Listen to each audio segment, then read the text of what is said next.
सरे अर्श पर है तेरी नजर, दिले सरे अर्श पर है तेरी गुजर, दिले फर्श पर है तेरी नजर, मलकूत व मुल्क में कोई शय नहीं है जो तुझ पे आया नहीं। आला हजरत বলেছিলেন শুধু পিঠ পিছনে নয়, আমার নবী যদি জমিনে থাকেন আরশে তিনার নজর থাকেন, নবী যদি আরশে থাকেন জমিনে তিনার নজর থাকেন। আর বুখারীর হাদিস, রাসূল পাক বলেন ইন্নী ওয়াল্লাহি লা আনজুরু ইলা হাউজিল আন, আমি জমিনে দাঁড়িয়ে সাত আকাশের উপরে জান্নাত, জান্নাতের হাউজে কাউসার, আমি জমিনে দাঁড়িয়ে সাত আকাশের উপরে জান্নাতের হাউজে কাউসারকে দেখতে পাই। জোরে বল সুবহানাল্লাহ। এই ছিল মহব্বত, এই ছিল সাহাবায়ে কেরামের আদব। আজকে নবীর মহব্বতকে বিদআত বলে ফতোয়া দেয় আর অরিজিনাল বিদআতকে ঈমান মনে করে। নবী কবরে মরা এটা হচ্ছে বিদআতি আকীদা, কারণ হাদিসের খেলাফ। নবীর মুখ দিয়ে দুর্গন্ধ বের হতো, এটা হচ্ছে বিদআতীদের আকীদা।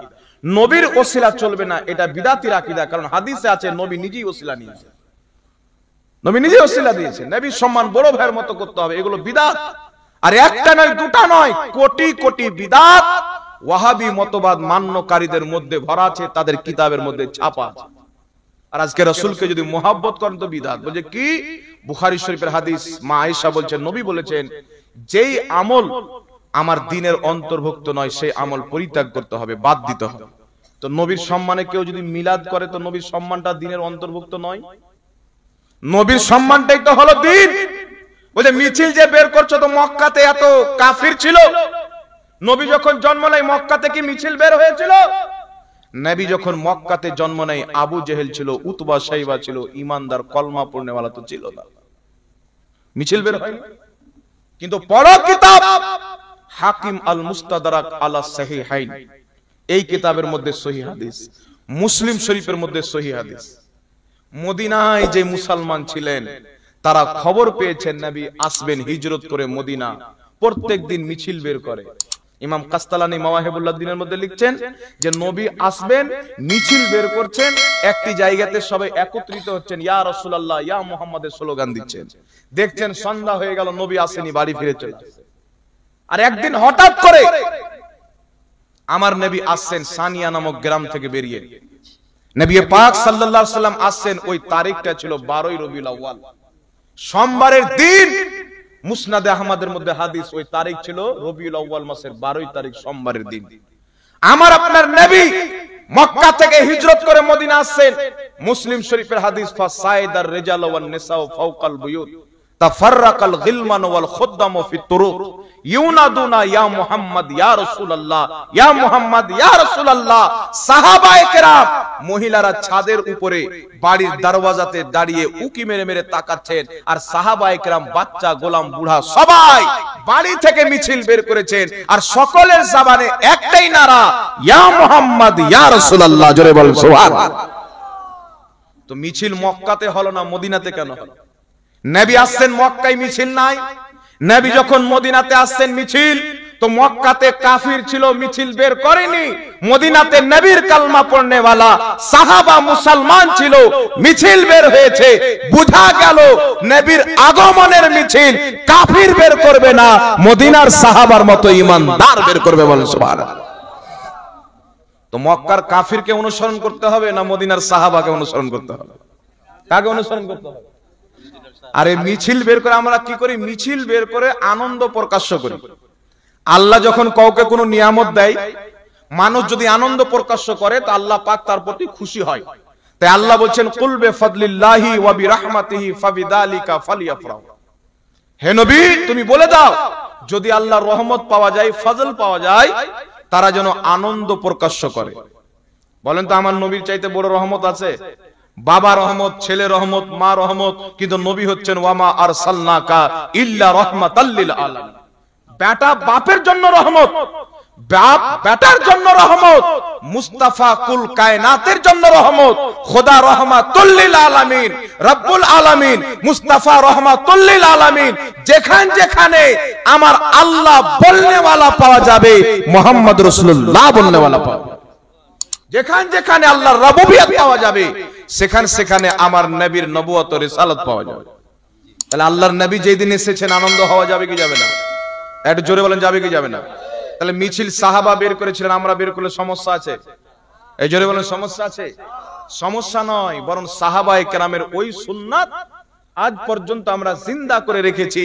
আর যেই ব্যক্তি একটা সুন্নাত জিন্দা করবে 100 জন শহীদের ফজিলত, মর্যাদা, সওয়াব আল্লাহ তাআলাকে দান করবে। এখন আরেকটা বলছে শুনেন, শুধু সাহাবার সুন্নাত নয়, আমার নবী দেখছেন সব আমার মোহাব্বতে পাগল হয়ে গেছেন। কে সামনে বল্লম নিয়ে দৌড়াদৌড়ি করছে, কেউ আপনার ঘোরাঘুরি করছেন, নবীর মোহাব্বতে সব পাগল হয়ে গেছেন, নারা মারছেন। আর তাদের জবানে না তলা আল বদরু আলাইনা মিন সানিয়াতিল ওয়াদাই ওয়াজাবা শুকরু আলাইনা মাদা লিল্লাহি দাই। রাসূল পাকের মোহাব্বতে মিছিল বের করে গজল পড়ছেন আর নারা দিচ্ছেন আর মিছিল বের করছেন। আমার আপনার নবী মুচকি মেরে হাসছেন, কারণ এগুলো সব রাসূল পাকের মোহাব্বতে করেছেন। সাহাবাকে বলেন, আপনাকে কি নবী বলেছিলেন যে আমি আসবো তো মিছিল বের করো? সাহাবা বলছেন, শুনো, নবীর মোহাব্বতে মিছিল বের করেছি। কিয়ামতের ময়দানে খোদা যদি বলে মিছিল কেন বের করলে, বলবো তোমার নবীর মোহাব্বতে করেছি। আর রাসূলের মোহাব্বতে করলে আল্লাহ নারাজ হবে না, বেজার হবে না, খুশি হবে? খুশি হবে না? একটা আর আপনাকে শোনাচ্ছি, শুনেন। কুরআনুল কারীমের মধ্যে একটি আয়াত, সূরাতুল বাকারার মধ্যে 2 নম্বর সূরা, আল্লাহ তাবারাক ওয়া তাআলা বলছেন, ফালাম্মা দাখালু আলা ইউসুফা আবা ইলাইহি আবাওয়াইহি ওয়া ক্বালা আদখুলু মিসরা ইনশাআল্লাহু আমিন। আল্লাহ তাবারাক ওয়া তাআলা কোরআন পাকের মধ্যে আয়াত বলেছেন। এই আয়াতের তাফসিরে জামহাসির মধ্যে, তাফসিরে রুহুল মাআনির মধ্যে, তাফসিরে রুহুল বায়ানের মধ্যে, তাফসিরুল মুআল্লিমুত তানজিলের মধ্যে আমার জানা মতে 11টির চাইতে বেশি তাফসিরের কিতাবের মধ্যে লেখা আছে। কি লেখা আছে? ইউসুফ আলাইহিস সালাতু ওয়াস সালাম যখন মিশরের বাদশা হলেন, আল্লাহ তিনাকে মিশরের বাদশা বানালেন। তিনার ফ্যামিলির লোক, পরিবারের লোক, ইয়াকুব আলাইহিস সালাম, তিনার ভাইরা যখন শুনলেন আমার ভাই মিশরের বাদশা হয়েছেন, সব আনন্দ, খুশি। বাপ বলছেন বেটাকে দেখতে যাব, বাপ বলছেন বেটাকে দেখতে যাব, আমার বেটা বাদশা হয়েছেন। বাড়ি থেকে বেরিয়ে গেলেন। উনি তখন বিরুদ্ধ হয়ে গেছিলেন। উনার ছেলে ইয়াহুদা, যার নাসল থেকে ইহুদিদের জন্ম, ইয়াহুদার ঘাড়ে হিলান দিয়ে টেক লাগিয়ে ইয়াকুব আলাইহিস সালাম আসছেন ইউসুফ নবীর সঙ্গে সাক্ষাৎ করতে। রাস্তায় চলতে চলতে মিশরের কাছাকাছি যাবেন, দেখছেন অসংখ্য লোক, হাজারো লোক। সে তাফসিরের কিতাবের মধ্যে লেখা আছে 4000 সৈনিক বড় বড় রেশমি পতাকা নিয়ে সাওয়ারের উপরে সাওয়ার হয়ে মিছিল বের করেছে। তো ইয়াকুব আলাইহিস সালাম দেখে ইয়াহুদাকে বলছেন, বেটা এইগুলো মিছিল কিসের? এগুলো সৈনিক কার? ফিরআউনের নাকি? তো ইয়াকুব আলাইহিস সালামের ছেলে ইয়াহুদা বলছেন, আব্বা এইগুলো ফিরআউনের লস্কর নয়, এইগুলো হচ্ছে তোমার ছেলে ইউসুফের লস্কর। তুমি যে তার সাথে দেখা করতে আসছো, তোমাকে পেয়ে তোমার আসার আগমনের খুশিতে তোমার ছেলে ইউসুফ 4000 সৈনিককে দিয়ে আনন্দের মিছিল বের করেছেন। জোরে বলেন সুবহানাল্লাহ। ইয়াহুদা এই কথা বলতেন, এই হযরতে জিবরিল আলাইহিস সালাম অবতীর্ণ হলেন। নাজিল হওয়ার পরে বলছেন, ইয়াকুব আলাইহিস সালাম আপনার ছেলে ইউসুফ আলাইহিস সালামের 4000 সৈনিকের মিছিলকে দেখে হতবাক হওয়ার কোনো দরকার নাই। আপনি আকাশের দিকে তাকান, আমি জিবরিল আলাইহিস সালাম আল্লাহর হুকুমে আপনি যে ইউসুফের কাছে আসেন, এই আসার খুশিতে মহান রব্বুল আলামিনের আদেশে আমি জিবরিল কোটি কোটি রহমতের ফেরেশতা নিয়ে আসমানে মিছিল করতেছি। জোরে বলেন সুবহানাল্লাহ। তাহলে মিছিলকে বাবা আল্লাহও পছন্দ করেন, তাই না? করতে বললেন তো কোন জিনিসের খুশিতে মিছিল বের করা। আর দুনিয়ার সমস্ত খুশি 12ই রবিউল আউয়ালে কুরবান, যেই দিন নবী মুস্তাফা দুনিয়াতে এসেছেন। সুবহানাল্লাহ। কারণ নবী যদি না আসতেন পৃথিবীতে কিছু হতো? কিছু হতো? হাকিম আল মুস্তাদরাকের মধ্যে সহিহ হাদিস, আল্লাহ পাক বলছেন, ঈসা যদি আমি নবীকে তৈরি না করতাম, পৃথিবীর কিছু তৈরি করতাম না। ইমাম ইবনে আসাকির নিজের তারিখের মধ্যে মারফু সনদে হাদিস নিয়েছেন। রাসূল পাক বলছেন, জানি জিবরিল, জিবরিল আমিন আমার কাছে আসলেন, কল, তারপরে বললেন, কি বললেন? বলছেন, ইয়া রাসূলুল্লাহ, আল্লাহ পাক বলেছে, লাউলা কালামা খালাকতুদ দুনিয়া, আল্লাহ যদি আপনাকে সৃষ্টি না করতেন, দুনিয়ার কিছুই সৃষ্টি করতে না। জোরে বলেন সুবহানাল্লাহ। এখন কিছু মুনাফিক মৌলবি বেরিয়েছেন, তারা বলতে চায় হাদিসটি জাল। তারা কি বলতে চায়? হাদিসটি জাল। কিন্তু যে হাকিম, ইমাম হাকিম রাহমাতুল্লাহ আলাইহি, হাকিম আল মুস্তাদরাকে হাদিসটি উল্লেখ করে বলছেন, হাযা হাদিসুন সহিহুল ইসনাদ, এই হাদিসের সনদ হলো সহিহ। শারহে বুখারী ইমাম কাস্তালানি মাওয়াহিবুল লাদুনিয়ার মধ্যে বলছেন হাদিসটি সহিহ। ইমাম মালিক রাহমাতুল্লাহ আলাইহি হাদিসটি গ্রহণ করছেন। তিনার বক্তব্য ইমাম ইবনুল হাজ নিজের কিতাব আল মুদখালের মধ্যে উল্লেখ করেছেন, ইমাম মালিক পর্যন্ত হাদিসটি গ্রহণ করেছেন যে নবীকে সৃষ্টি না করলে কুল কায়নাতে কিছুই সৃষ্টি করা হতো না। ইমাম মুল্লা আলী কারি রাহমাতুল্লাহ আলাইহি, যিনি 2.5 লক্ষ হাদিসের হাফিজ ছিলেন, তিনি নিজের কিতাব আসরারুল মারফুয়ার মধ্যে লিখছেন নবীকে সৃষ্টি না করলে কিছুই সৃষ্টি করা হতো না, ওয়া হুয়া সহিহ, এটাই হচ্ছে সহিহ সঠিক কথা। ইমাম আজলুনি রাহমাতুল্লাহ আলাইহি নিজের কিতাব কাশফুল খাফার মধ্যে লিখছেন নবীকে সৃষ্টি না করলে কুল কায়নাত কিছুই সৃষ্টি করা হতো না, ওয়া হুয়া সহিহ, এটাই হচ্ছে সহিহ কথা। তো বুঝা গেল পূর্বের সমস্ত মুহাদ্দিসিনের এটাই আকীদা ছিল যে নবীকে সৃষ্টি না করলে কুল কায়নাতের কিছুই সৃষ্টি করা হতো না। জোরে বলেন সুবহানাল্লাহ। তাহলে সেই নবীর আগমনে খুশি হতে হবে না বেজার বাবা? আর জোরে বলেন খুশি হতে হবে কি হবে না? তাহলে এখন যদি আমরা মিছিল বের করি তো নাজায়েজ হবে না জায়েজ হবে? মিছিল বের করে আল্লাহর শুকরিয়া আদায় করা। এখন যারা জ্বলে তাদের জন্য হুকুম কি?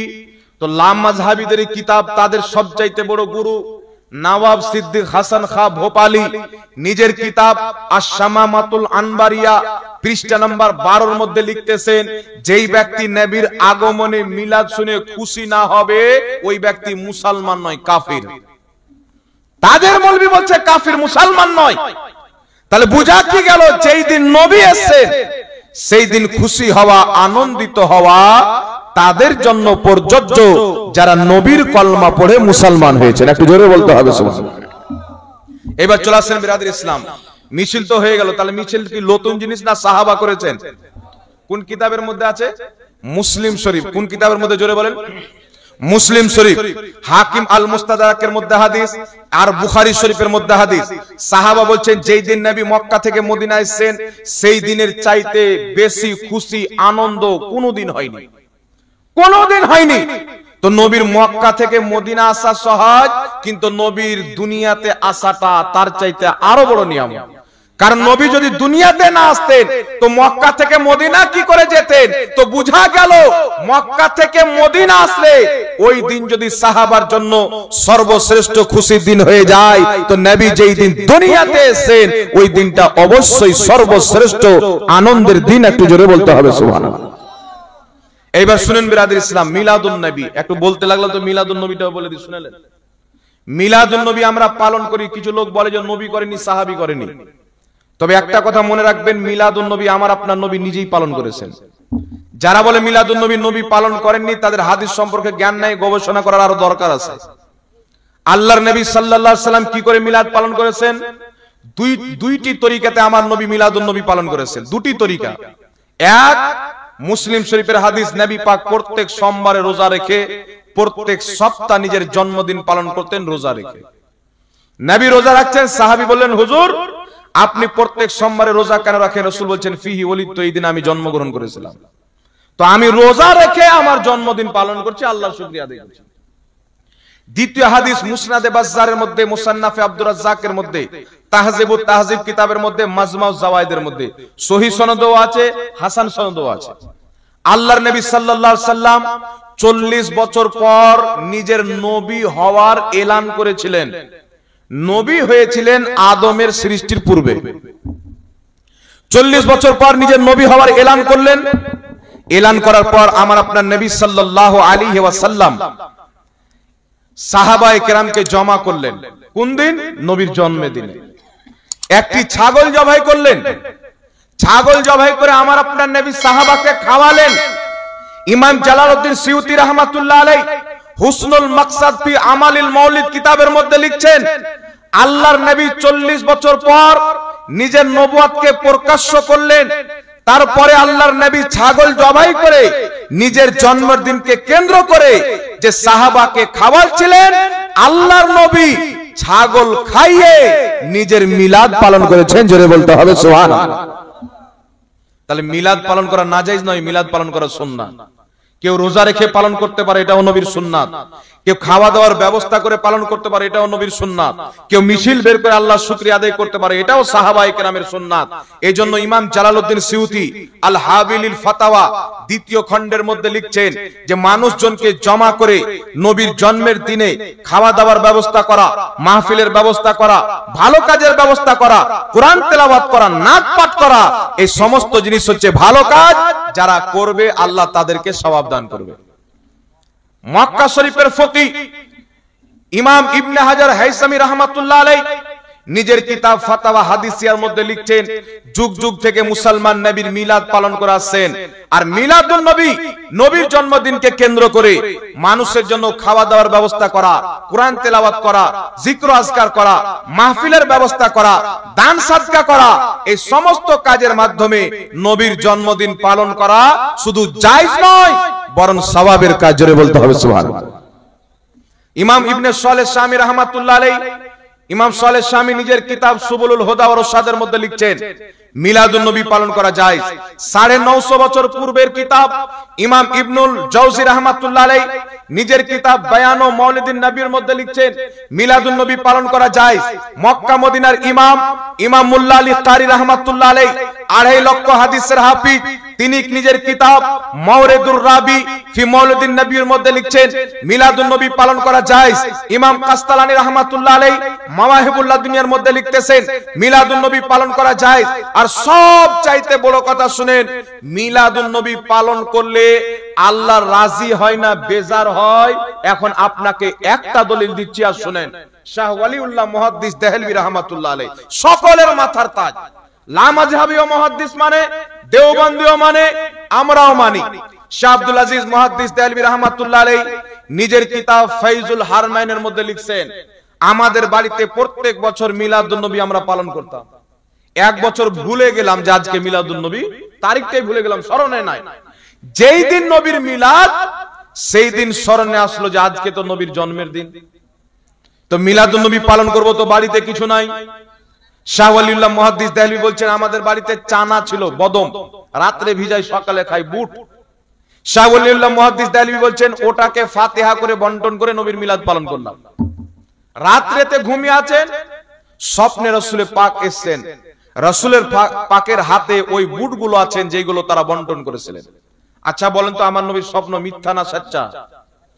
মুসলিম শরীফের হাদিস, রাসূল পাক বলছেন মান রাআনি ফিল মানাম ফাকাদ রাআল হক, যেই ব্যক্তি স্বপ্নে আমাকে দেখলো সে অরিজিনাল আমাকেই দেখলো। আল্লাহর নবী হাতে বুট নিয়ে হাজির। আল্লাহর নবী বলছে শুনো, তুমি আমার মিলাদ পালন করেছো, আমি মুস্তাফা খুশি হয়ে তোমার সাথে দিদার করতে এসেছি। জোরে বলেন সুবহানাল্লাহ। তাহলে কি বুঝা গেল? মিলাদুন নবী পালন করলে মুস্তাফা রাজি হয়ে যায়। তো নবী রাজি হয়ে যায় তো কোন মোল্লার জন্য দেখে লাভ আছে? এই জোরে বলেন, দেখে লাভ আছে? ইমাম ইবনে হাজার আসকালানির ব্যাপারে ইমাম ইবনে হাজার আসকালানি বলছেন আমি মিলাদুন নবীর দলিল নবী মুস্তাফার হাদিসে পেয়েছি, নবীর সুন্নাতে পেয়েছি, নবী নিজেই মিলাদ পালন করেছেন।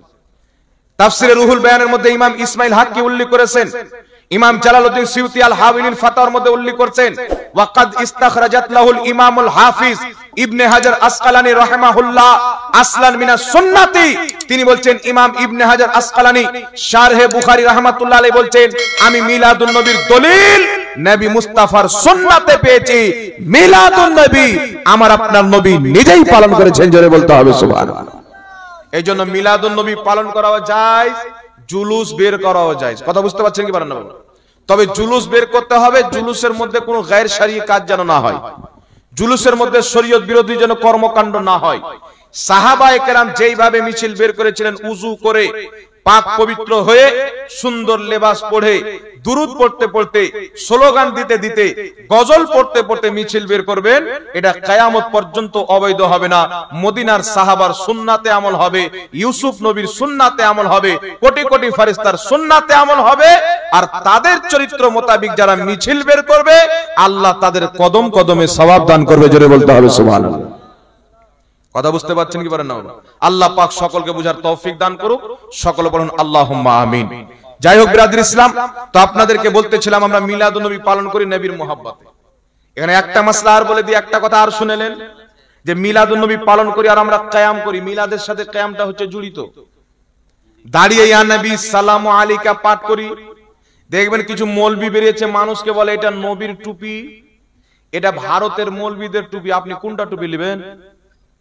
তো সবাই বলবেন নবীর টুপি নেবো না, কি বলেন বাবা? বলছে এটা নবীর টুপি, এটা মদিনার টুপি, আপনি কোনটা টুপি নেবেন? সবাই বলছে মদিনার টুপি, নবীর টুপি নেবো। তো বলছে আল্লাহুম্মা সাল্লি আলা মুহাম্মাদ ওয়া আলা আলি মুহাম্মাদ কামা সাল্লাইতা আলা ইব্রাহিম ওয়া আলা আলি ইব্রাহিম ইন্নাকা হামিদুম মাজিদ, এটাকে দুরুদে ইব্রাহিম বলে। বলছে এটা হচ্ছে নবীর দুরুদ। আর ইয়া নবী সালামু আলাইকা আল্লাহুম্মা সাল্লি আলা, এটা হচ্ছে ভারতের মৌলবিদের দুরুদ। তো নবীর দুরুদ নেবেন না মৌলবিদের দুরুদ নেবেন? তো সবাই বলছে নবীর দুরুদ নেবো, তো বলছে দুরুদে ইব্রাহিম পড়েন, এগুলো দুরুদ চলবে না। এই যুক্তি দেয় কি দেয় না? কিন্তু শুনেন, যেই মৌলবি এই ফতোয়া দেয়, বক্তব্য শুরু করার টাইমে আধ ঘন্টা পর্যন্ত বলল কি যে এই দুরুদ নিতে হবে। কোন দুরুদ নিতে হবে? নবীর দেওয়া দুরুদ, মৌলবি মুহাদ্দিস মুফাসসিরদের দেওয়া দুরুদ দেওয়া যাবে না। বলে কি বলে না? ওই মৌলবি দুরুদে ইব্রাহিম পড়ে ওয়াজ চালু করলো, আর মিডিলে গিয়ে যখন বেটা নবীর নাম লাই, তো নবীর নাম নিলে তো দুরুদ পড়তে হবে। রাসূল পাক বলছেন যে ব্যক্তি আমার নাম নিল বা যার সামনে নবীর নাম নেওয়া হলো দুরুদ পড়লো না, ওই ব্যক্তি ধ্বংস হয়ে যায়। বিভিন্ন রকমের ওয়াইদ এসেছেন। একটা মজলিসে যদি নবীর নাম 1000 বার নেওয়া হয়, একবার দুরুদ পড়া ওয়াজিব, বারবার পড়া মুস্তাহাব। একবার দুরুদ পড়া ওয়াজিব, বারবার পড়া মুস্তাহাব। তো মৌলবি নবীর নাম নিচ্ছে, তো দুরুদ পড়তে হবে। আচ্ছা বলেন তো বাবা, এক্ষুনি বললো নবীর দেওয়া দুরুদ, দুরুদ ইব্রাহিম নিতে হবে। নামাজের মধ্যে পড়ি সর্বশ্রেষ্ঠ দুরুদ, এটাই দুরুদ নিতে হবে। তো নবীর নাম বক্তব্যতে না নিলে তো বক্তব্য হবে না, বারবার নিতে হবে। তো যতবার রাসূল সাল্লাল্লাহু আলাইহি সাল্লামের নাম নিবে, ততবার যদি দুরুদে ইব্রাহিম পড়ে, তো বেটার বক্তব্য হবে না, দুরুদ হবে। তো লোকজন বলবে বেটাকে দুরুদ পড়তে ডেকেছিলাম, আমরা তো বক্তব্য শুনতে ডেকেছিলাম। কিন্তু ও বক্তব্য দিচ্ছে দুরুদে ইব্রাহিম পড়ো, দুরুদে ইব্রাহিম পড়ো। আর যখন নবীর নাম নিবে তো বলছে সাল্লাল্লাহু আলাইহি ওয়াসাল্লাম। ওই টাইমে কাঁচা কমচি নিয়ে পাছাতে একটা বাড়ি দিতে হবে, আর ওকে বলতে হবে তোর দুরুদে ইব্রাহিম কোথায় গেল? সাল্লাল্লাহু আলাইহি সাল্লাম বলছো। এখনই বললে দুরুদে ইব্রাহিম ছাড়া অন্য দুরুদ চলবে না। আর এখন নবীর নাম নিলে সাল্লাল্লাহু আলাইহি সাল্লাম পড়ো, তো সাল্লাল্লাহু আলাইহি সাল্লাম এটা তো দুরুদে ইব্রাহিম নয়, এটাই তো মুহাদ্দিসদের বানানো দুরুদ। তাহলে এখানে কেন ওই দুরুদ পড়ছো? ওই মৌলবি পড়ে কি পড়ে না জোরে বলে? সব মৌলবি দেখবেন সাল্লাল্লাহু আলাইহি সাল্লাম পড়ে। তাহলে কোন মুহাদ্দিসের বানানো যদি দুরুদ থাকে, ওটা পড়লে যদি জাহান্নামে যেতে হয়, তো ওই মৌলবি আগে জাহান্নামে যাবে, কারণ ও পর্যন্ত সাল্লাল্লাহু আলাইহি সাল্লাম পড়ে। কিন্তু আহলে সুন্নাত ওয়াল জামাতের মাসলা হলো, কোন মুহাদ্দিস যদি নবীর শানে দুরুদ পড়ে, তে তার বাপের শানে লেখেনি, নবী পাকের শানে লিখেছেন, ওটা পড়া যায়।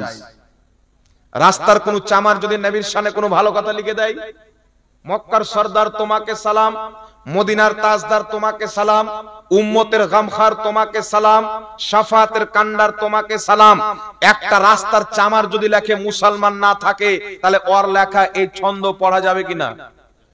কেন পড়া যাবে? বলছেন সে নিজের বাবার শানে নয়, মা ফাতেমার বাবার শানে লিখেছেন। সুবহানাল্লাহ। এই জন্য দুরূদ যদি সরাসরি রাসূল থেকে প্রমাণিত থাকে তবুও পড়া যায়, কোন মুহাদ্দিস থেকে প্রমাণিত থাকে তবুও পড়া যায়। এই জন্য যেই মৌলবি বলছেন যে দুরূদ ইব্রাহিম ছাড়া পড়া যাবে না, ওদের যত মৌলবির কিতাব আছে সব কিতাবে একটা বানানো দুরূদ মৌলবি লিখে রেখেছে, নুসাল্লি আলা রাসূলিল কারীম। কি লিখে রেখেছে? নুসাল্লি আলা রাসূলিল কারীম।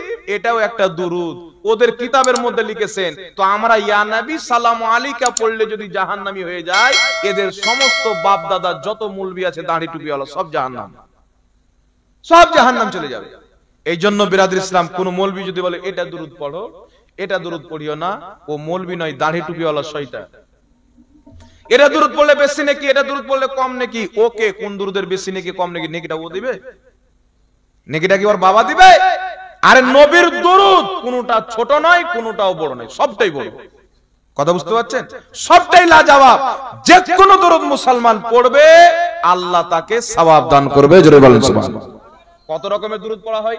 নামাজে পড়ছি দুরূদে ইব্রাহিম, আবার কোন জায়গাতে বলছি আসসালাতু ওয়াসসালামু আলাইকা ইয়া রাসূলুল্লাহ। হাজী সাহেবরা হজ করতে গিয়ে নবী রওজাতে পড়ে আসসালাতু ওয়াসসালামু আলাইকা ইয়া রাসূলুল্লাহ।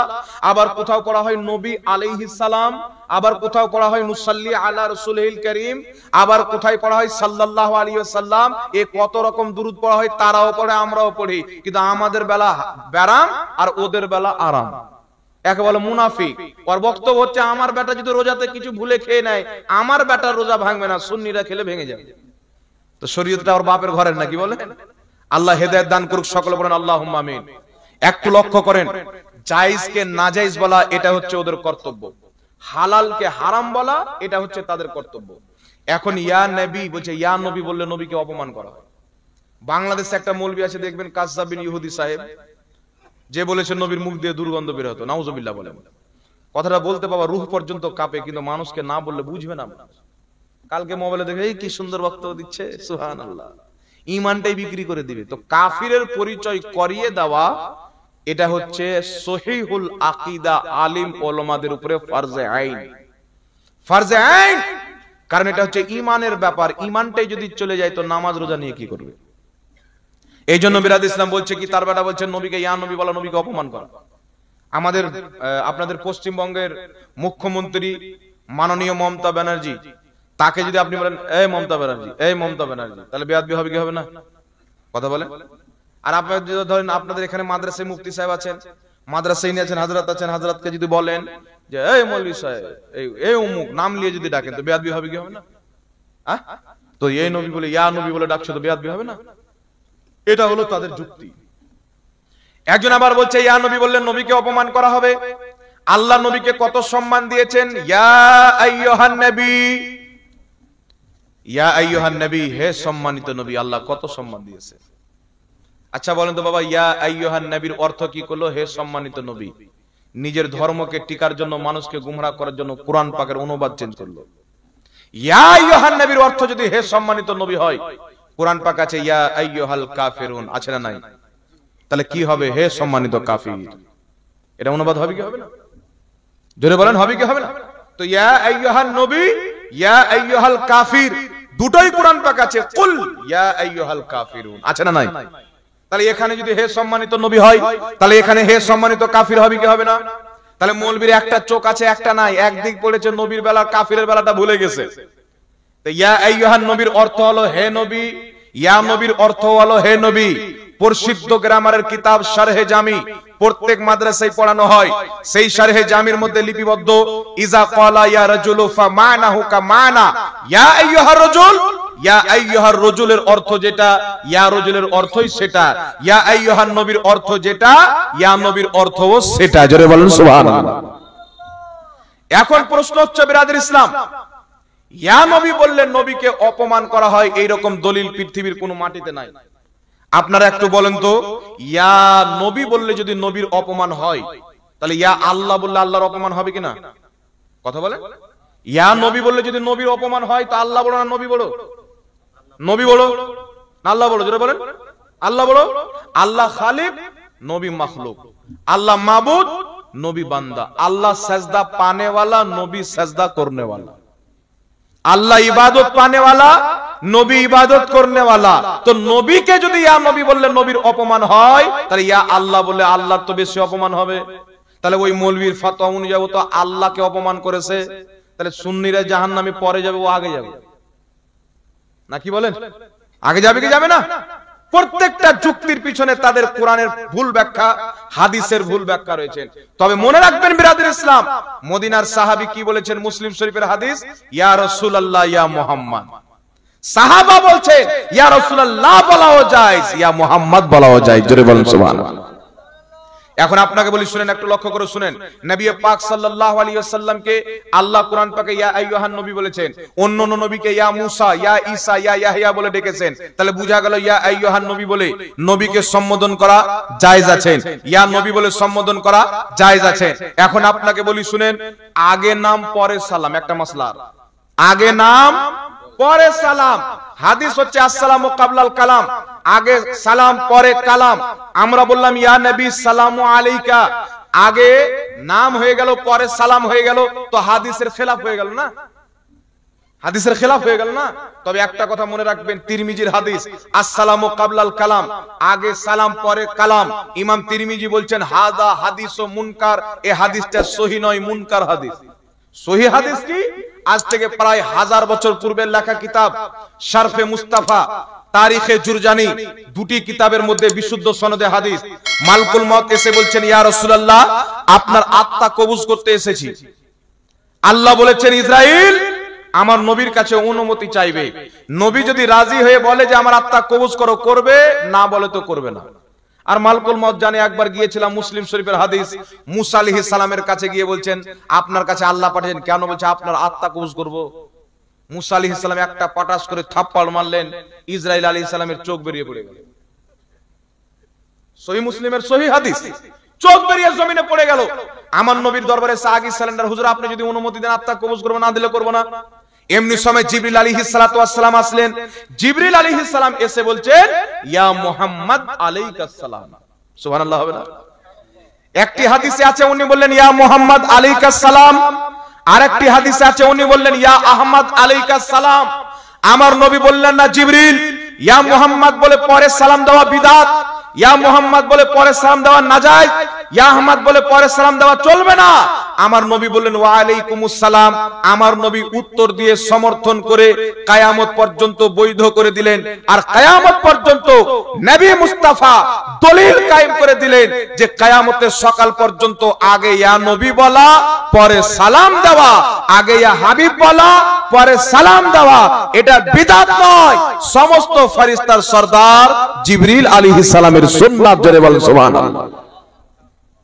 তো আমার আপনার নবী বলছেন সহি, আরে মৌলবি আজকে মানুষকে বোকা বানাচ্ছে যে ইয়া নবী বলা যাবে না। আল্লাহ হেদায়েত দান করুক, সকলে পড়ুন আল্লাহুম্মা আমিন।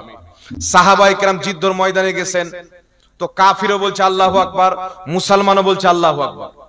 তো টেনশনে পড়ে গেলেন, মারবো কাকে, ছাড়বো কাকে।